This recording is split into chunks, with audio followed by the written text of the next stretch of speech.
Listen to me.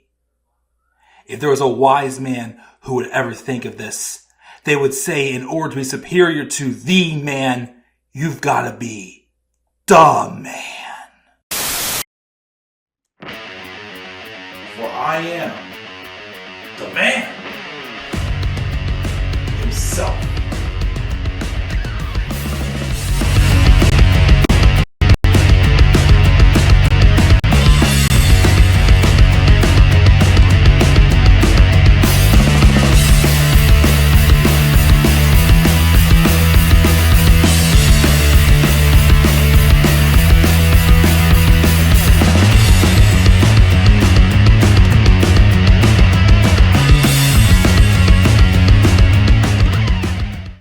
Say his name and he appears.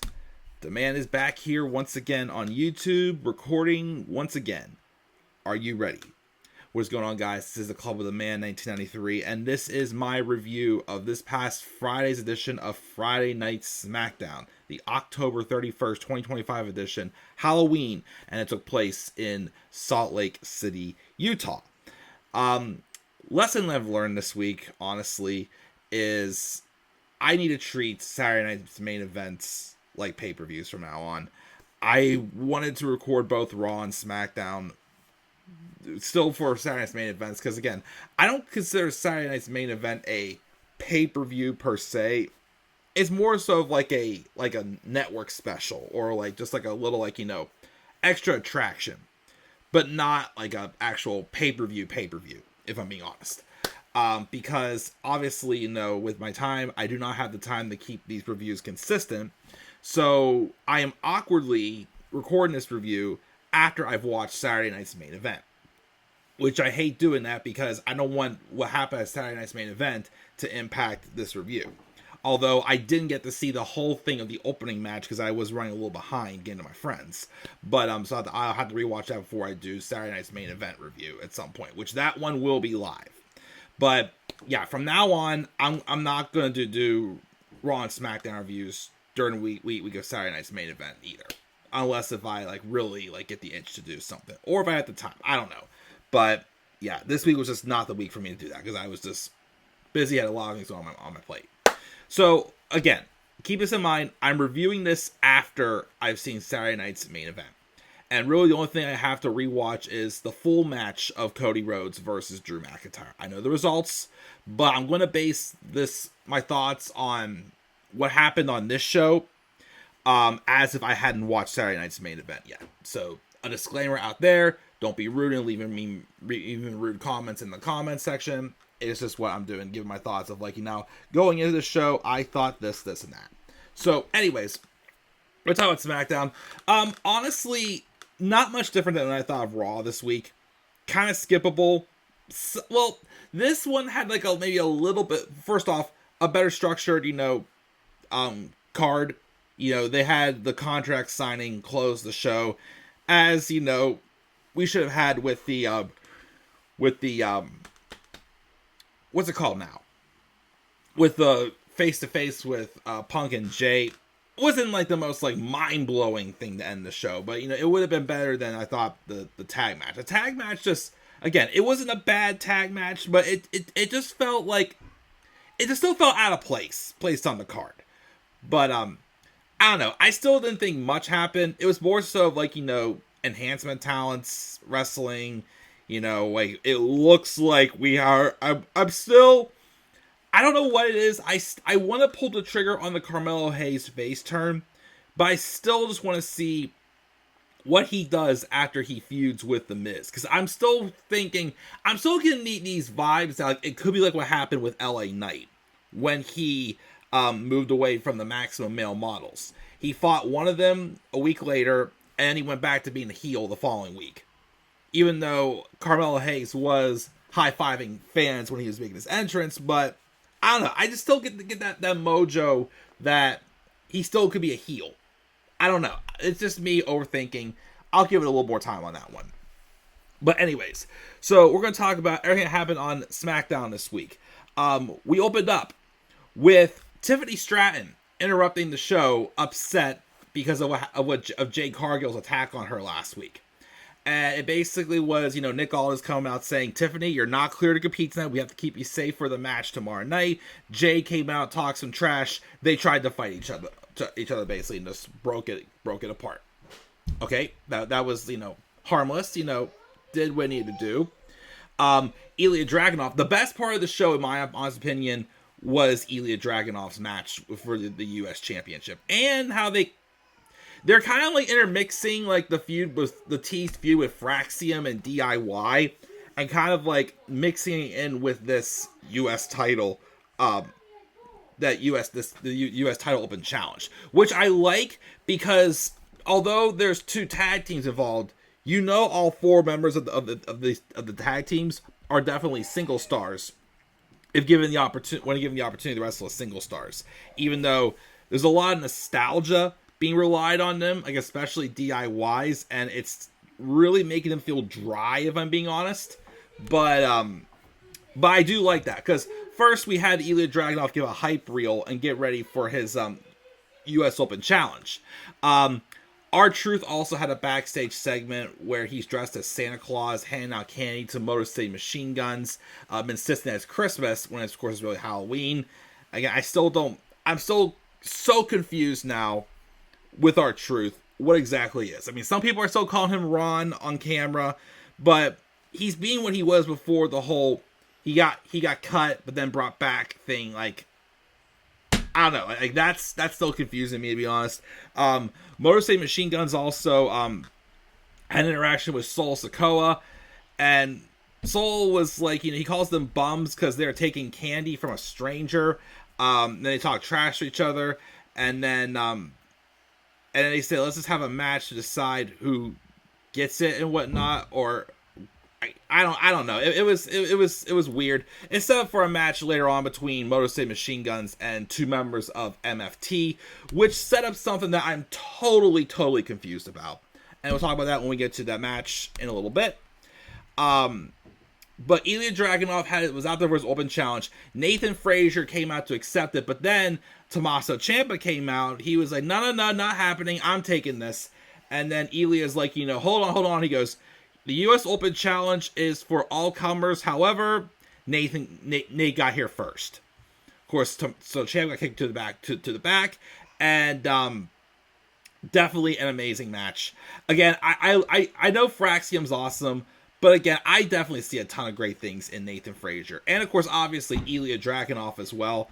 But like we kind of like have already gotten a taste of that. This was, I think, the match that really showed you that Nathan Frazer is going to be a great single star someday. Again, I've been a fan of his since I saw him briefly in NXT UK, when he debuted as Ben Carter, and of course they revealed that he had been trained by Seth Rollins. And I saw his in-ring work. I'm like, give me him and Seth someday. That'd be pretty darn good. Maybe, who knows? But yes, I thought this was an excellent match. Ilja Dragunov is really, gelling with this U.S. title reign. He's keeping the momentum going that Sami Zayn had put into when he was United States champion. But Ilja does get the victory. But afterwards, Tommaso Ciampa came back out and laid out Nathan Frazer. And after a commercial break, there was additional footage of a brawl between Axiom and Johnny Gargano. Yeah, so like I said, like if this is kind of like getting all 4 of these guys, even though they're tag teams, involved with the U.S. title picture, I'm not going to say no to that, because that actually could be 4 fresh names that I definitely, despite the fact that they're tag teams now, they're definitely single stars.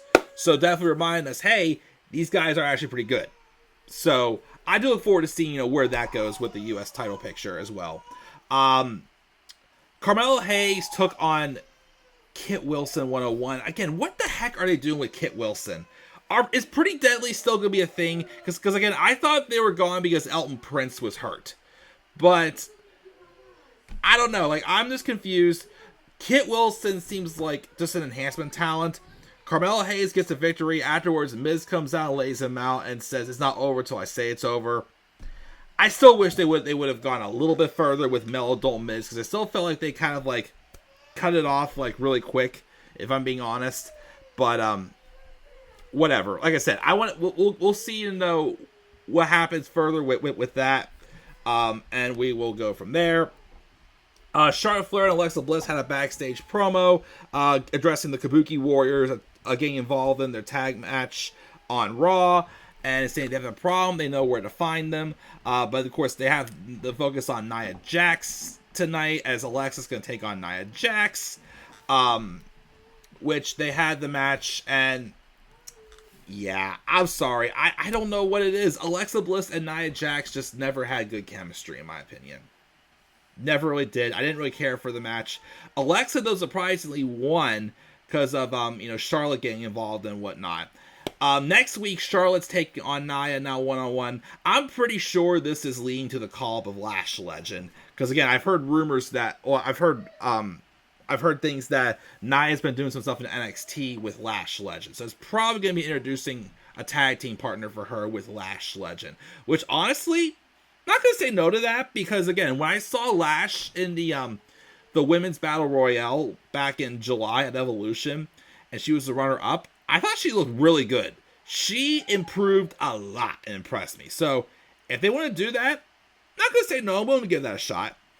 So we'll see what happens next week. I'm feeling that, maybe that will be when Lash debuts, maybe, if not long after that, but we'll see what happens there. Before we had that match, though, we had a backstage segment with Sami Zayn asking to be in the Motor City Machine Guns corner with their match against the MFTs tonight.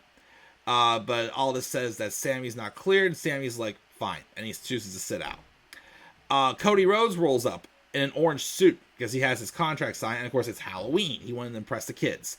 Sammy, of course, sees him as he's rolling up, and Cody tells Sammy he's proud of what he did with the U.S. title, and then Sammy wishes him luck against Drew, and he says he's pulling for him. Nick Aldis, though, asks Cody, look me in the eye and tell me if you had anything to do with the attack on Jacob Fatu. Cody says he knows he has to ask, but no, he has nothing to do with it, and he likes Jacob. But then, of course, he also wants to address the contract signing. He looks at the contract, and Cody says he's okay with it, but he's got to worry about Drew. And then Nick says, I'll talk to him next. Which, let me see here. After the match with Alexa and Nia, Sol Sikoa and the MFTs ran into Rey Fenix backstage. And then basically Sol tries to pick a fight with him. Rey says not interested right now. And then Sol tells him to go trick-or-treating or whatnot. And they basically just talk some trash to each other. But they had to get out there for their match anyways.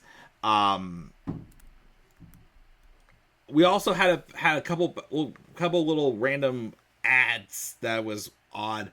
But the actual show, Damian Priest had a promo about how he's going to punish Aleister Black basically for the fireball he put in his face.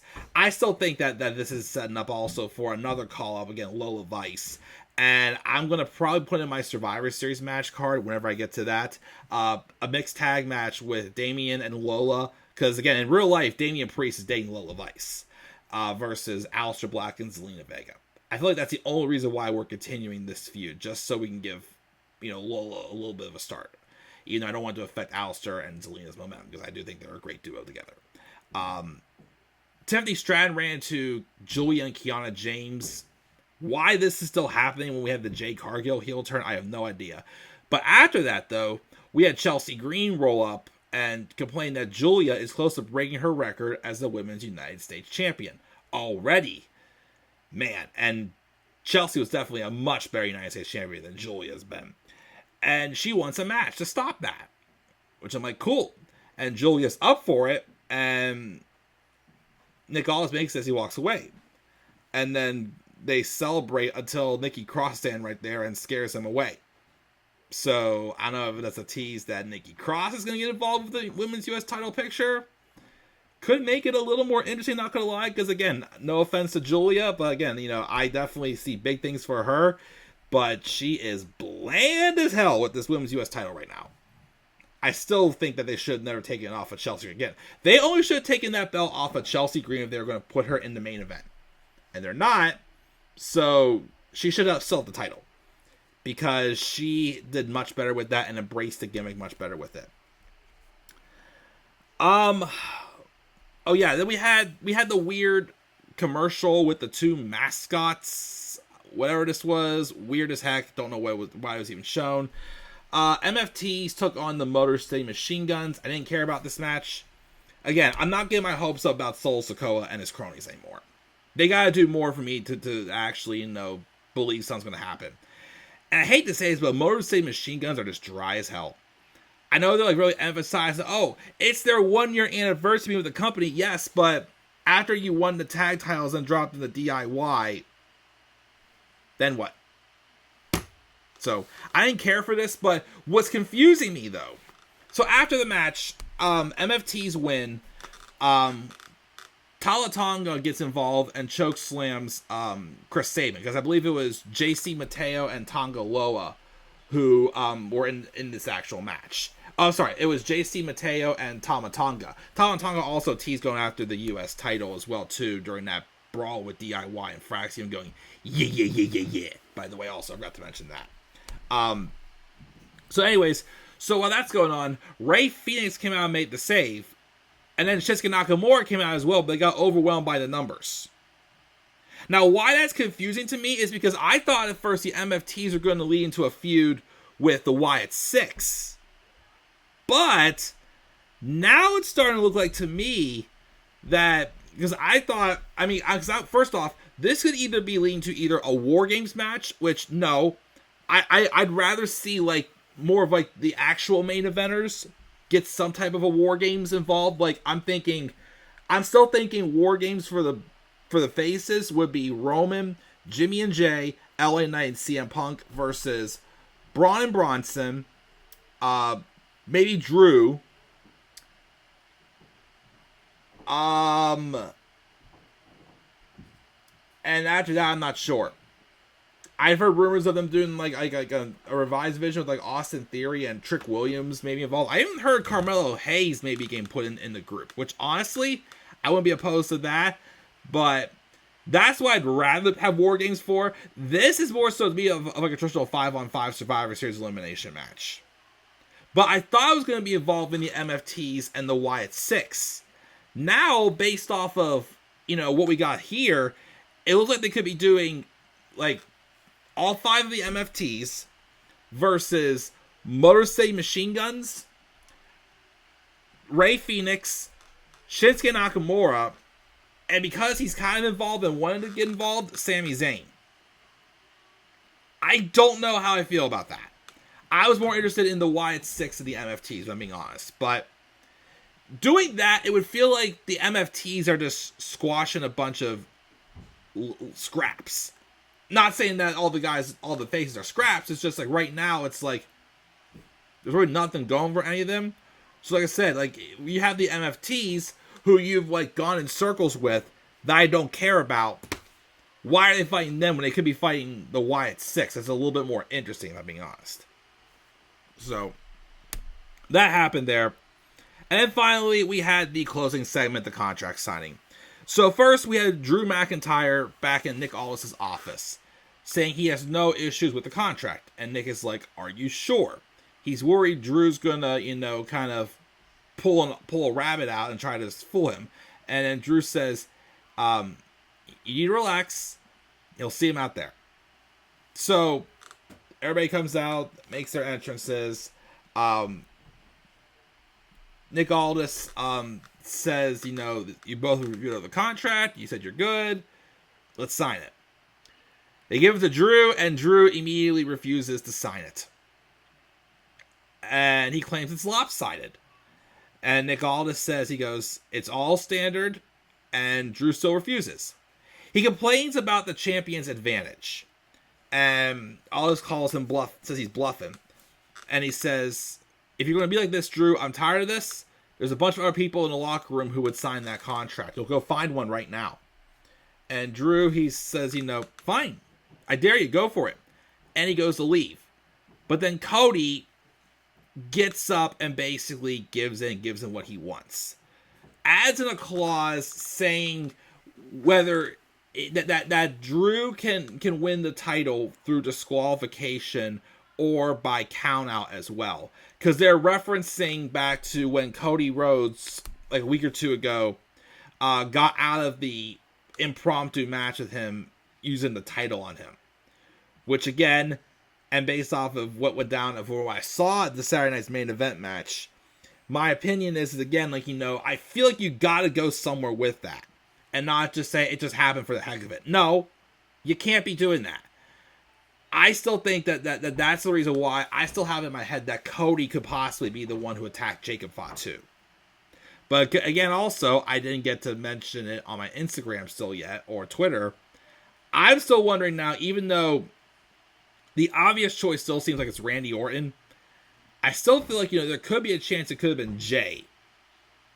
Because of the idea of, Jay's frustrated about, trying to get back his glory, but yet, he's seeing someone else in the family trying to, get an opportunity to try to get it too, and it's kind of like, nope, can't do it. Because my thing too is, why would they have randomly gotten Jimmy involved and had him fighting a random no DQ match with Drew the other week?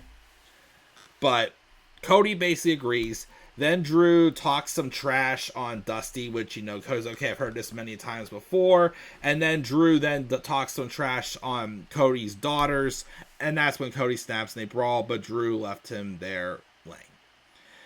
Again, going into the match, I don't know how I feel about Drew McIntyre winning the title by disqualification or count out. Yes, I get it. He's desperate and things keep happening, but it's like, you don't want to see Drew win the title that way.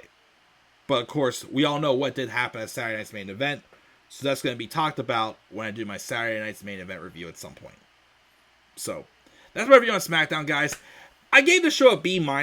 Again, I felt about the same for Raw as if for SmackDown. So I felt like SmackDown's card was a little bit more structured. And it wasn't as much filler as Raw, but kind of felt like filler. Also, again, it's like my headspace was just all over the place. I was distracted by other things as well. So, a B-. A generous B- to me for SmackDown this week. So, what are your guys' thoughts on SmackDown? Leave your guys' thoughts again down in the comment section below. Slap a like on your video and subscribe more content to my channel. Follow me on Twitter as well, The Club with the Man 93. Also, follow me on TikTok and Instagram, Club with the Man 1993. And until then, guys, I'm checking out. I'll catch you all later. Have a great rest of your day, and do not forget, in order to be superior to the man, you've got to be the man. And for I am the man himself. And that is not just an opinion, my friends. That is a fact of life. Yeah!